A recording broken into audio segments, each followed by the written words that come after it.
special winter holiday episode of Food Factory, we get starry-eyed over Hanukkah Chutzpah. Celebrate a Christmas treat that takes the cake. Go cocoa nuts over a mango Diwali delight. But first, panettone is an Italian confection that's been a holiday staple for centuries. The airy, light texture and delicious sweetness have made it a Christmas must-have for millions of people worldwide. S06E09 Bakery in Victoria, BC makes these beautiful cakes each December. That's owner Cliff. People call me the Dough Father. It covers a lot of different things. The Dough Father's panettone is very special because it starts with a sourdough yeast culture that Cliff created. 6 weeks before they bake their panettone, the S06E09 team starts feeding the mother culture, flour, and water every 4 hours around the clock. This keeps the yeast active and builds flavor. The fermentation is just one key to the flavor of this panettone. The other is fat, lots of fat, in the form of butter and egg yolks. Let's get cracking. Courtney and Cliff crack open 288 organic eggs and separate the whites from the yolks. Cliff combines the egg yolks with 4.8 kilograms of melted organic butter that has been specially produced by a local churnery to have an unusually high fat content. Cliff adds pieces of the mother culture to some water in a steampunk mixer that was made in 1952. Then he adds the egg yolk mixture to the starter in his ye-olde mixer and works it until it's thoroughly combined. He adds some flour and lets the mixer do its work. It almost mimics the way hands knead dough. Cliff fishes the dough out of the mixer and puts it into a large tub where it will ferment overnight. While the dough ferments, Cliff's son Cedar works on making candied orange peel. What are you going to get me for Christmas this year, Dad? Oh, you know, same thing I get you every year. Panettone? Yep. The orange peel is blanched and drained.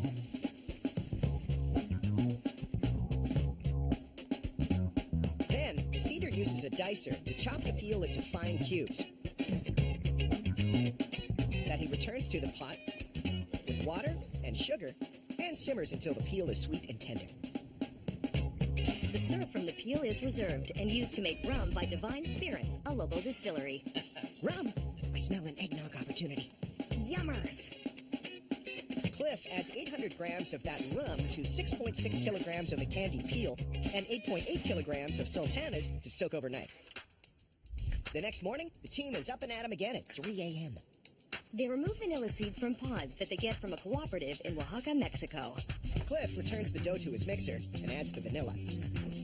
Then, 1 kilogram of melted butter is added to the fruit mixture. Why not? More butter is more better. More grammar. The fruit is added by hand, a little at a time. Cliff takes the dough out of the mixer and puts it into a bin. Now it's time for a change of scene. He takes the dough to his other bakery in downtown Victoria, where there's a little more elbow room. Cliff delivers the panettone dough in true Christmas spirit. Happy holidays!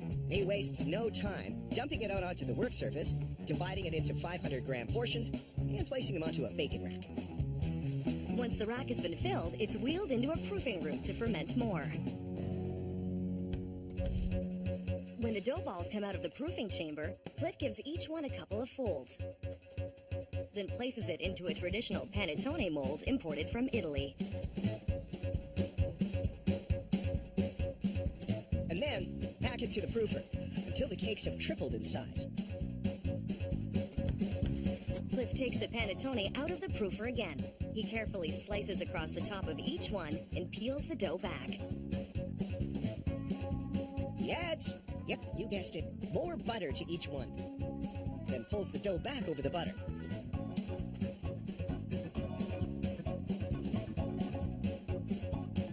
Cliff slides the panettone into the oven, where they bake for 45 minutes until they rise into the classic tall dome shape.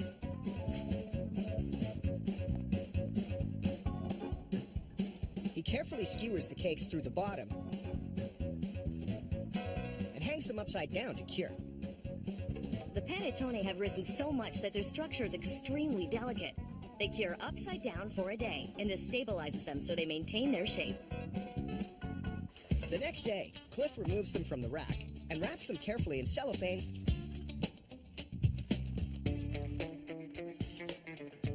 and they're ready to be sold. Christmas or Hanukkah, Kwanzaa, solstice, anything, when you're waiting with your family or your friends and you're able to sit down and then open that up together, that's the most beautiful part of it. And it's delicious.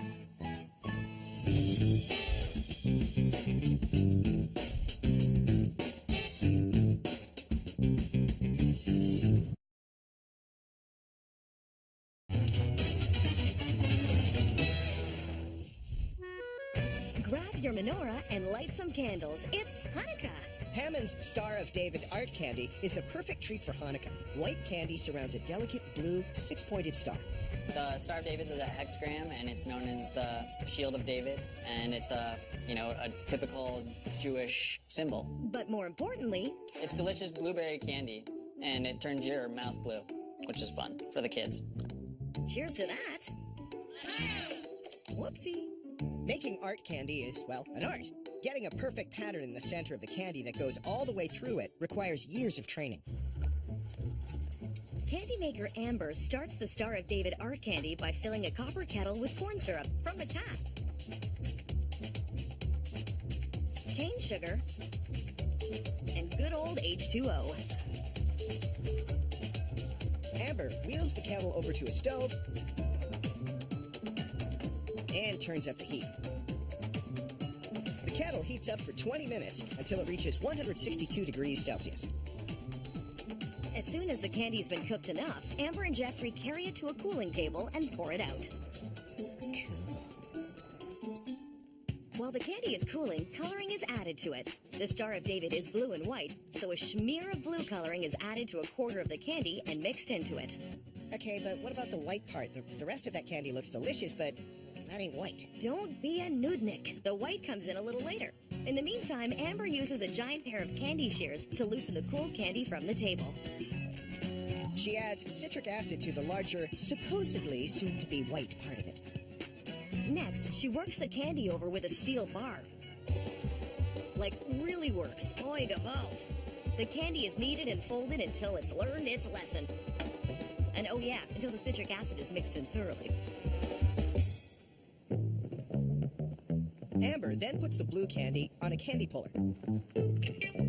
For 1 minute, the puller stretches the candy, incorporating air into it and making it glossy and shiny. Amber has to work fast because the candy has to stay warm or else it will harden and the whole batch will be verschlugana. She transfers the glossy blue candy to a construction table that has a gas-heated element to keep the candy warm. Next, Amber carries the I promise it's going to be white soon piece of candy to the puller and stretches it onto the arms. As the arms begin to work the candy, Amber carefully pours a cup of blueberry flavoring into it. Flavor gets worked into the candy by the arms. And behold, over a couple of minutes, the candy puller works air into the caramel-colored candy. And before our very eyes, it turns white. Oi, it's a Hanukkah miracle! Amber schleps the mass of candy over to the construction table and puts it beside its little blue counterpart. Next comes the really tricky part, building the design in the candy. Come on, Victor! Puzzle solve! Amber and Victor start cutting the candy into precisely sized pieces and shaping them. As they work, they keep shifting and turning the candy to ensure it stays evenly warmed. Victor and Amber create a series of blue and white triangles. And assemble them into a giant mass of candy that has a star in the center of it. Finally, a large sheet of white candy is wrapped around the whole thing. Then two smaller pieces of blue candy are stretched around the outside of the giant blob. Amber lugs the 35-kilogram mass of candy over to the batch roller, where it rolls while it's heated. And rolls, and rolls, and rolls. Once it's begun to soften up a bit, Amber starts to pull and stretch the candy. She twists and pulls, pulls and twists. So, is there a Star of David in the middle of that candy? It's the moment of truth. Mazel tov, Amber! You did it!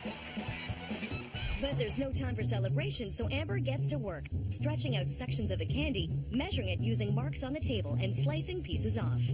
The candy sticks get handed off to a Scylla, who makes sure they're nice and uniform, and then puts them onto a conveyor. The conveyor delivers the candy sticks to the packaging room. By the time they arrive there, the candy is completely cooled and hardened. Each stick is fed through a chopper that cuts it into bite-sized portions, each one with a tiny Star of David in its center. The candy pieces are visually inspected, and the few that are too big get manually chopped into smaller pieces. The packaging team scoops the candies into bags by hand, weighing each one. The filled bags are heat sealed, and a sticker and a bow are added. The bags are packed into boxes and sealed, all ready for your next Hanukkah celebration. My wife's Jewish, so I've been bringing these all the holidays and getting major brownie points with my mother-in-law. Candy bringing us together. I love it. L'chaim!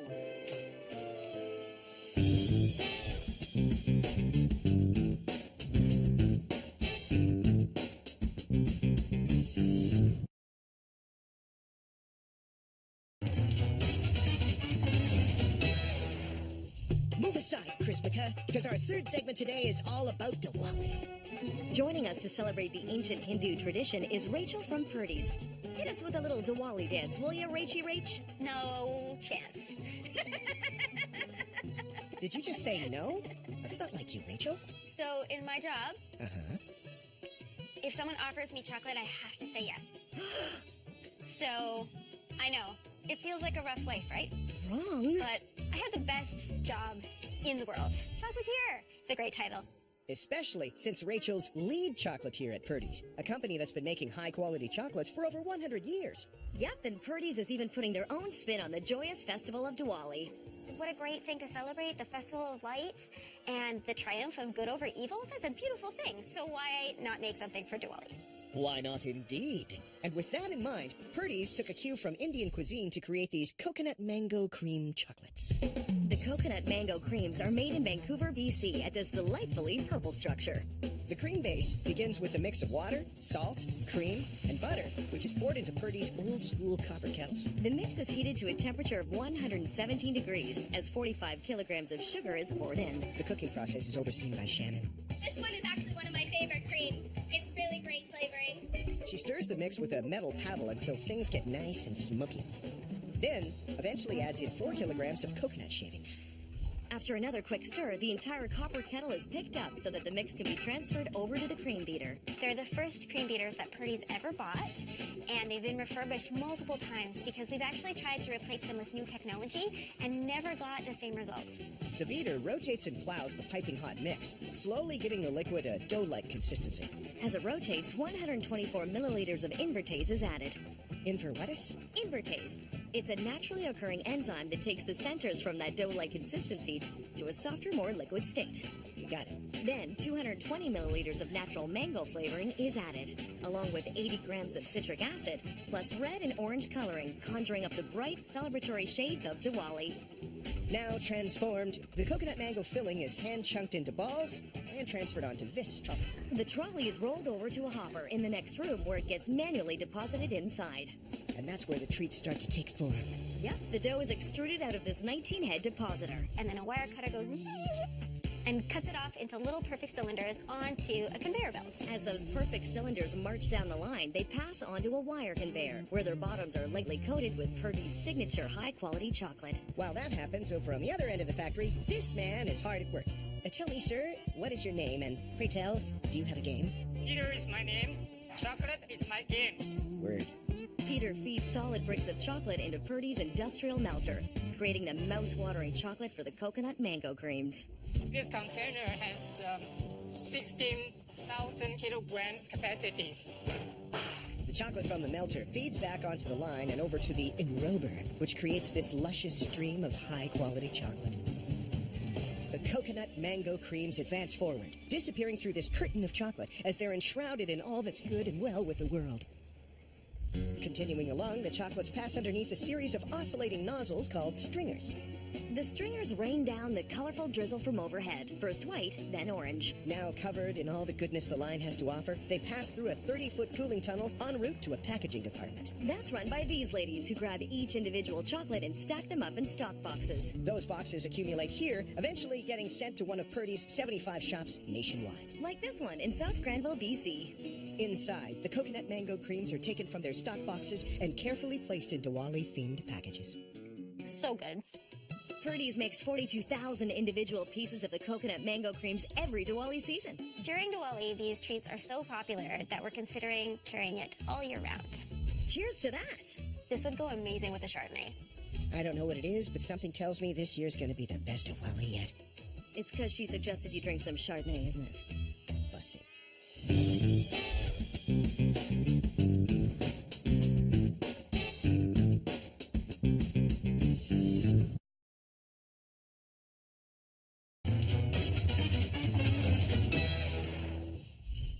Is it going to be a white Christmas this year? Well, maybe not. But when you're munching on one of Lady Fortune's Christmas truffle cake pops, you won't care. These Yuletide treats are decorated to look like gingerbread men, snowmen, Christmas trees, and the big man himself, Santa Claus.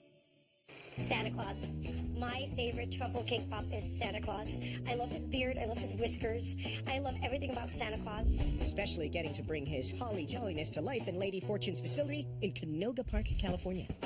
The Santa Pops start with a proprietary red velvet cake base. The bakers at Lady Fortune's combine 3 kilograms of the cake base with water, oil, and vanilla, and mix it thoroughly with a handheld mixer.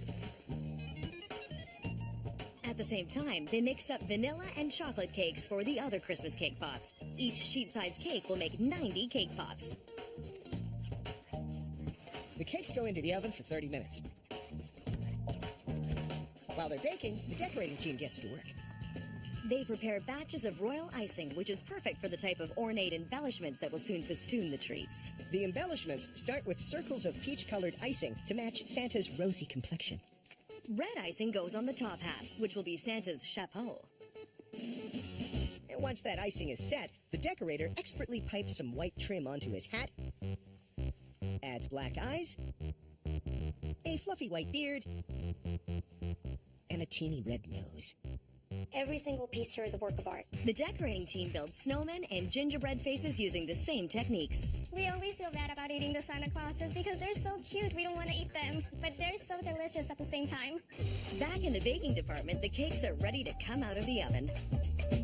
Once they're fully cooled, Valeria and Dolores get ready. Let's get ready to crumble! This might be a good time to mention I'm a lover, not a fighter. The ladies crumble up the cakes by hand. It's the only way to get the right type of crumb for the perfect cake pop. And here's the secret that elevates these treats from simple cake pops to truffle cake pops: buttercream. Oh yes, this noble mixture of butter and sugar can improve just about anything. In this case, mixing it with the cake is what makes these pops so moist and truffleicious. Valeria and Dolores use a small scoop to portion out the cake. Then, a round 38-milliliter cookie cutter to shape each pop perfectly. And the thing that really makes a cake pop is the stick. And there's a trick to the stick. Each one is dipped into melted chocolate to grip the cake so it doesn't fall off mid-nosh. Once the sticks are in, it's time to take these cake pops to the next level by dunking them in chocolate, of course. The red velvet cake pops are dipped into white chocolate that's been colored red. After it's dipped, a Santa's face is pressed onto the front of each one. The Christmas trees get dipped into green-colored white chocolate. The snowmen into white. And the gingerbread men get dipped in a good old-fashioned milk chocolate. You know, during the holiday season, Lady Fortune's makes 20,000 truffle cake pops every day. That sounds exhausting. I know I'd be too pooped to pop, but not these pros.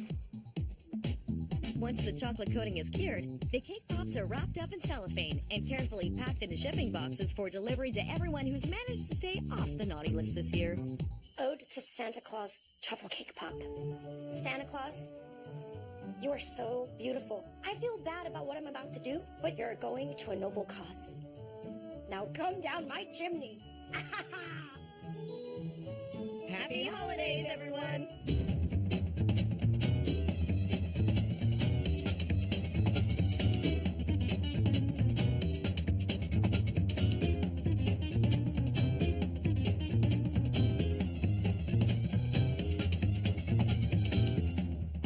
For more information about this show, please visit foodnetwork.ca.